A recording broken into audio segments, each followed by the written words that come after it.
Maggi noodles. ఈ పేరంటే భారతీయులకు ఒక ఎమోషన్. ఇన్స్టెంట్గా తయారయ్యే ఈ మ్యాగీ నూడిల్స్ అంటే చాలామందికి పిచ్చి. ఆకలేసినా ఆకలి వేయకపోయినా ఇంట్లో మ్యాగీ ప్యాకెట్ ఉంటే లాగించాల్సిందే. అలాంటి మ్యాగీ నూడిల్స్లో excessive lead, harmful monosodium glutamate content ఉందని గతంలో ఒకసారి బ్యాన్ అయింది.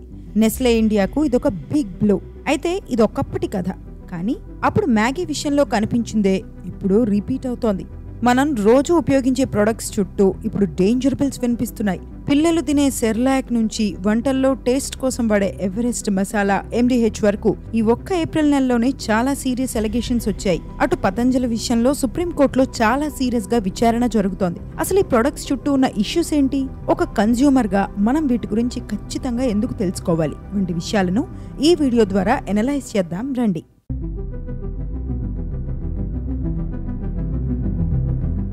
Everest food products and MDH. India నుంచి విదేశాలకు వెళ్లే చాలా మంది ఫుడ్లో టేస్ట్ ఉండట్లేదు, బ్లాండ్గా ఉంటోందని బాధపడుతూ ఉంటారు. ఇందుకు కారణం ఇండియాలో చిన్నప్పటి నుంచి స్పైసెస్, మసాలాలు తిని తిని అలవాటైపోవడం. ఏ చిన్న వంటకైనా స్పైసెస్ ఉండాల్సిందే. స్పైసెస్ ప్రొడక్షన్, కన్సంప్షన్, ఎక్స్పోర్ట్స్లో ఇండియా నెంబర్ 1 స్థానంలో ఉంది. ఇక నేటి ఉరుకులు పరుగుల జీవితంలో రెడీమేడ్ ప్రొడక్ట్స్ కి డిమాండ్ ఎంతుందో మనందరికీ తెలుసు. స్పైసెస్ బిజినెస్ లో ఎవరెస్ట్, MDHలు లీడింగ్ కంపెనీలు. కానీ ఈ రెండు కంపెనీల ప్రొడక్ట్స్ పై నెగటివ్ వార్తలు వస్తున్నాయి. MDH కి చెందిన అనేక ప్రొడక్ట్స్ తో పాటు ఎవరెస్ట్ ఫుడ్ ప్రొడక్ట్స్ కి చెందిన ఒక ఉత్పత్తిని హాంకాంగ్ బ్యాన్ చేసింది. ఈ స్పైసెస్ లో cancer causing pesticide ethylene oxide ఉందని హాంకాంగ్ కు చెందిన సెంటర్ ఫర్ ఫుడ్ సేఫ్టీ విభాగం పరీక్షల్లో తేలింది. MDH కు చెందిన Madras curry powder, sambar masala, mixed masala powder, curry powder, mix masala పౌడర్లు హాంకాంగ్ లో బ్యాన్ అయ్యాయి. ఎవరెస్ట్ కి చెందిన ఫిష్ కర్రీ మసాలా కూడా బ్యాన్ అయింది. 3 వేర్వేరు స్టోర్స్ లో కలెక్ట్ చేసిన శాంపిల్స్ ని టెస్ట్ చేసిన తర్వాత వాటిలో ఇథిలిన్ ఆక్సైడ్ ఉందని centre for food safety department నిర్ధారించింది. వీటి సేల్స్ ని ఆపేయాలని, ఇప్పటికే ఉన్న ప్రొడక్ట్స్ ని షాపులో నుంచి తీసేయాలని ఏప్రిల్ 5న ఆర్డర్లు ఇచ్చింది. హాంకాంగ్ తర్వాత సింగపూర్ ప్రభుత్వం కూడా ఎవరెస్ట్, MDH ప్రొడక్ట్స్ ని నిషేధించాలని ఏప్రిల్ 18న ఆర్డర్లు ఇచ్చింది. అసలు ఇథిలిన్ ఆక్సైడ్ అంటే ఏంటి? ఇండియన్ స్పైసెస్ బోర్డ్ ప్రకారం ఇదొక ఫ్లేమబుల్ గ్యాస్. ఇన్సెక్టిసైడ్ గా, స్టెరిలైజింగ్ ఏజెంట్ గా దీన్ని వాడుతూ ఉంటారు. పంటల్లో మైక్రోబియల్ కంటామినేషన్ జరగకుండా ఉండేందుకు అగ్రికల్చర్ ప్రొడక్ట్స్ లో ఈ ఇథిలిన్ ఆక్సైడ్ ని ఉపయోగిస్తారు. ఫుడ్స్ లో దీనిని వాడేందుకు ఇండియాలో అనుమతులు లేవు. ఇథిలిన్ ఆక్సైడ్ ఉన్న ఫుడ్స్ తింటే వెంటనే నష్టం జరగదు, కానీ నిదానంగా ఆరోగ్య సమస్యలు పుట్టుకొస్తాయని వైద్యులు చెబుతున్నారు. ఈ ఇథిలిన్ ఆక్సైడ్ ఒక top level cancer causing substance అని international agency for research on cancer declare చేసింది. US నేషనల్ క్యాన్సర్ ఇన్స్టిట్యూట్ ప్రకారం లిఫోమా, లుకేమియా వంటి క్యాన్సర్స్ కి ఈ ఇథిలిన్ ఆక్సైడ్ కారణం. మనిషి DNAని ఇది డ్యామేజ్ చేస్తుంది. హాంకాంగ్, సింగపూర్లో మన దేశ ఉత్పత్తులపై నిషేధం పడిందన్న వార్తలను చూసిన food safety and standards authority of India Everest, MDH products ని త్వరలోనే టెస్ట్ చేయాలనుకుంటోంది. అంతేకాదు, నిషేధం విధించిన దేశాల నుంచి పూర్తిస్థాయి నివేదిక పొందాలని ఆయా ప్రాంతాల్లోని ఇండియన్ ఎంబసీలకు కూడా చెప్పింది. అసలేం జరుగుతోందని ఎవరెస్ట్, MDHలను వివరణ కోరింది. మరోవైపు మోతాదుకు మించిన ఇథిలిన్ ఆక్సైడ్ ఉన్న ప్రొడక్ట్స్ ఏవైనా ఉన్నాయా అని స్పైస్ బోర్డ్ ఆఫ్ ఇండియా వెతుకుతోంది. ఇక తమ ప్రొడక్ట్స్ పై నిషేధం పడిందని వస్తున్న వార్తలను ఎవరెస్ట్ డినై చేసింది. సింగపూర్, హాంకాంగ్ లో తమ ప్రొడక్ట్స్ టెంపరరీగా హోల్డ్లో మాత్రమే పెట్టినట్టు చెప్పింది. ఇలా విదేశాల్లో ఎవరెస్ట్ ప్రొడక్ట్ పై బ్యాన్ పడ్డం ఇది ఫస్ట్ టైం అయితే కాదు. ఎవరెస్ట్ కి చెందిన 2 మసాలా ప్రొడక్ట్స్ ని US food and drug administration ban చేసింది. వీటిల్లో సాల్మొనెల్లా బ్యాక్టీరియా ఉందని తేలినట్టు నాడు FDA చెప్పింది. ఈ వీడియో చేస్తున్న సమయానికైతే ఈ ప్రొడక్ట్స్ ని ఇండియా ఇంకా టెస్ట్ చేయలేదు. ఈ టెస్ట్ లో ఏం బయటపడుతుందో చూడాలి. ఒకవేళ ఇందులో నిజంగానే ఇథిలిన్ ఆక్సైడ్ ఉందని తేలితే కంపెనీలపై క్రిమినల్ ప్రొసీడింగ్స్ జరగొచ్చు. కానీ ఎవరెస్ట్ అంటే చాలా పెద్ద కంపెనీ. దీనికంటూ ప్రత్యేక బ్రాండ్ వాల్యూ ఉంటుంది. 57 ఏళ్లుగా సేల్స్ చేస్తోంది. 80కి పైగా కంట్రీస్ కి ఈ ఎవరెస్ట్ ప్రొడక్ట్స్ సేల్ అవుతున్నాయి. ఒకవేళ ఈ ప్రొడక్ట్స్ లో ఇథిలిన్ ఆక్సైడ్ ఉందని తేలితే మాత్రం ఎవరెస్ట్ కి ఇబ్బందులు తప్పవు. మరి ఈ విషయంపై మీరేమంటారు? కింద కామెంట్ చేయండి. Nestle Cerelac. పిల్లలకు 6-7 నెలలు వచ్చేసరికి ప్రతి ఇంట్లో కామన్ గా కనిపించే ప్రొడక్ట్ నెస్లే సెర్లాక్. ఇది టేస్టీగా ఉంటుందని చాలా మంది పిల్లలు తినడానికి ఇష్టపడతారు. ఇందులో విటమిన్స్, ఐరన్ వంటి మినరల్స్, ఎసెన్షియల్ ఫ్యాటీ యాసిడ్స్ ఉండటంతో పేరెంట్స్ కూడా వీటిని కొంటారు. కానీ ఇంతటి ముఖ్యమైన సెర్లాక్ కు సంబంధించి ఈ మధ్యనే ఒక షాకింగ్ రిపోర్ట్ బయటకొచ్చింది. ఈ వీట్ బేస్డ్ ప్రొడక్ట్ లో యాడెడ్ షుగర్స్ ఎక్కువగా ఉన్నాయని ఆ రిపోర్ట్ చెబుతోంది.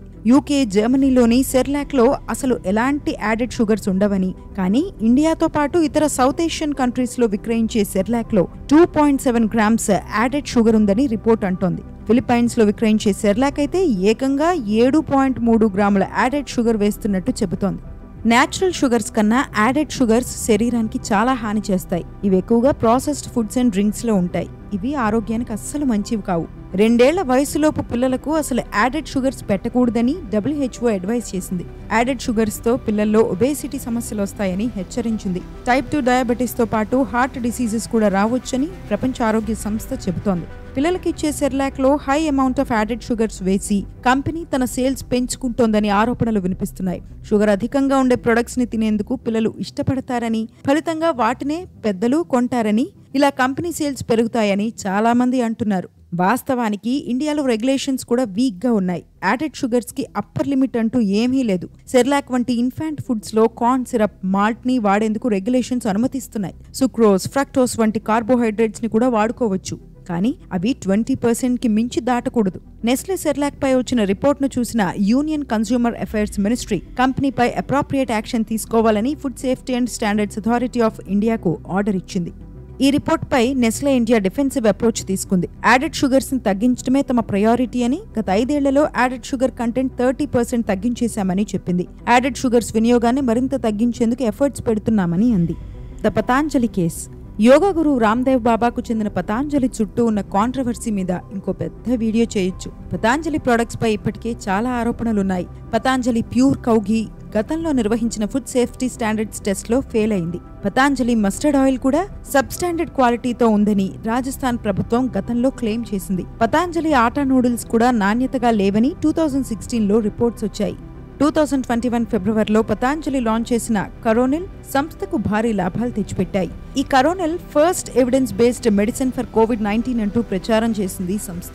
దీనికి WHO గుర్తింపు కూడా ఉందని చెప్పింది. ఇలా కేవలం 4 నెలల్లోనే 250 కోట్లు విలువ చేసి 25 లక్షల కరోనిల్ కిట్స్ ని విక్రయించింది పతాంజలి. అయితే పతాంజలి చెప్పినట్టు ఈ కరోనిల్ కు WHO ఎలాంటి సర్టిఫికెట్ ఇవ్వలేదని తేలింది. ఇలా బహిరంగంగా అబద్ధాలు చెప్తుండటం చూసి ఇండియన్ మెడికల్ అసోసియేషన్ షాక్ అయింది. కంట్రీకి ఎక్స్ప్లెనేషన్ ఇవ్వండి అడిగింది. ఇక రామ్దేవ్ బాబా అసలు కష్టాలు అలోపతిపై ఆయన చేసిన స్టేట్మెంట్స్ తో మొదలయ్యాయి. అలోపతి అనేది ఒక స్టూపిడ్ బ్యాంక్రప్ట్ సైన్స్ అని అన్నారు రామ్దేవ్ బాబా. అంతేకాదు కరోనిల్ తో పాటు పతాంజలి ప్రొడక్ట్స్ ని విపరీతంగా అడ్వర్టైజ్ చేయడం మొదలుపెట్టారు. IMA రామ్దేవ్ బాబాకు లీగల్ నోటీసులు ఇచ్చింది. కానీ పెద్దగా ఫలితం లేదు. చివరికి మ్యాటర్ సుప్రీంకోర్టు దగ్గరికి వెళ్ళింది. బీపీ, షుగర్ వంటి వ్యాధులను మొత్తానికే క్యూర్ చేస్తామని ఎలా చెప్పగలరు?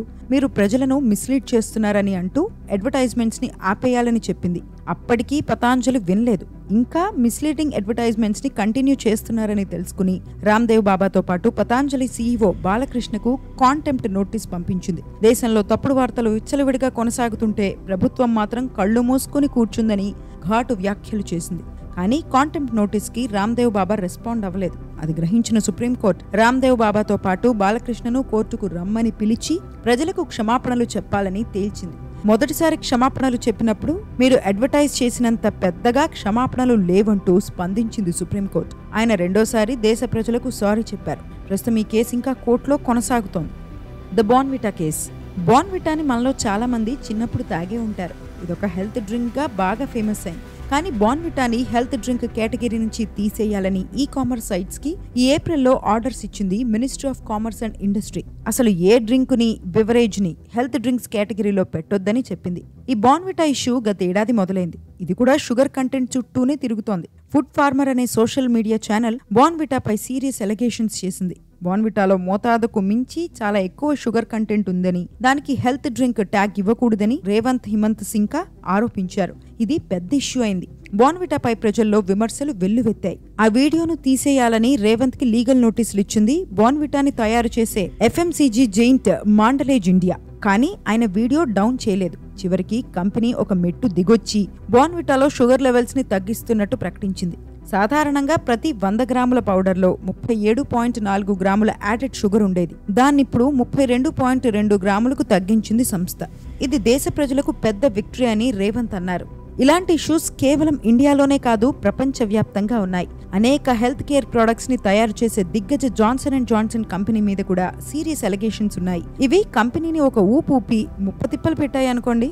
జాన్సన్ అండ్ జాన్సన్ కంపెనీ విక్రయించే బేబీ పౌడర్తో క్యాన్సర్ వచ్చే ప్రమాదం ఉందని ఈ విషయం తెలిసినా ప్రజలను సంస్థ సరిగ్గా వార్న్ చేయలేదని ఆరోపణలొచ్చాయి. బేబీ పౌడర్ మార్కెటింగ్ విషయంపై అమెరికాలోని 42 స్టేట్స్లో ఇన్వెస్టిగేషన్ జరిగింది. ఈ విషయంపై ఈ కంపెనీ మీద దాదాపు 50,000 లాసూట్స్ ఫైల్ అయ్యాయి. చివరికి మ్యాటర్ని సెటిల్ చేసుకునేందుకు $700 మిలియన్ సెటిల్మెంట్ కుదుర్చుకుంది జాన్సన్ అండ్ జాన్సన్. ఎవరెస్ట్ మసాలాలు, కరోనిల్, సెర్లాక్ ఇలా రోజు రోజుకి లిస్టు పెరుగుతోంది. మరి ఈ ఇష్యూ మీద మీ స్పందన ఏంటి? దేశంలో రెగ్యులేషన్స్ మరింత టైట్ చేస్తే ఫలితం ఉంటుందా? మీరేమంటారు? కింద కామెంట్ చేయండి. ఇది ఫ్రెండ్స్ ఇవాల్టి వీడియో. ఈ కంటెంట్ మీకు నచ్చిందని ఆశిస్తున్నాను. ఇలాంటి మరిన్ని ఇన్ఫర్మేటివ్ కంటెంట్స్ కోసం మన పెన్ అండ్ వాయిస్ స్టోరీస్ ఛానల్ని సబ్స్క్రైబ్ చేసుకోండి. ఈ వీడియోను లైక్ చేసి షేర్ చేయండి. More videos coming up. Stay tuned.